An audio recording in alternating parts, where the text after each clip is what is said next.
Hello everyone. This is a video for the new major release for version 1.5 of the Nano Banana Generative Fill plugin. The first thing you see when you open this new version is these little buttons right here. So this first button is the prompt history panel. So you'll find the last 20 items, the last 20 prompts you used here in this history panel, and you can delete any history item you need to, or you can press the plus button to add this to your prompt library, which we're going to discuss next. Let's go back. This second button is the prompt library. And you have this prompt library, which contains a number of prompts that I have obtained from all over the internet. These prompts have been tested and tried, and they are organized into these categories: image and portrait editing, image effects and styles, creative and conceptual generation, mockups and professional use, and advanced techniques. Let's try one of these prompts, just just for fun. Actually, let's go to image effects and styles. There's a pretty neat one here. Let's go for this one, 16-bit video game.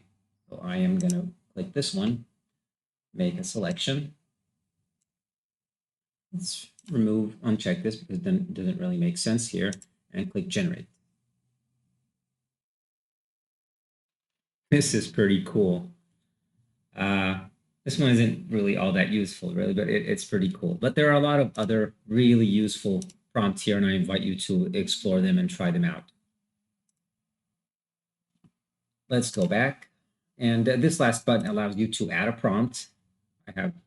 You can type in whatever prompt you want and a title for the prompt. You can choose to add it to one of your existing categories, either to the top or the bottom, or you can add a new category and press Save Prompt to add them to your library. In your library, you can delete items, or you can rearrange them up or down, or you can edit them and save them back.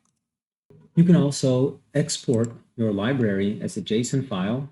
You can save it anywhere, and you can share it with other people, and they can import it using this button, and they'll have the same thing you have.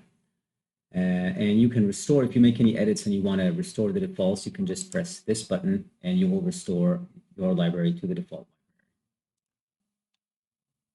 library. The second important update, let's remove it, I don't want it anymore, is that now you can add, let's check this back, you can add more than one reference image, although you need to be careful because doing this with too many images can cause the request to time out or even Photoshop to crash. So I'm going to add these glasses, and I'm going to add this suit from last time. Okay. And you'll see this warning pop up that too many images may cause the request to time out or Photoshop to crash. So be judicious when using this feature. And we're going to say, make her wear this suit and these glasses. And hit generate.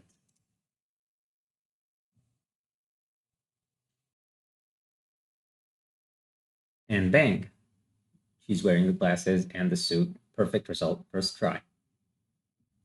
I don't know why it added this number right here, but that's pretty easy to remove.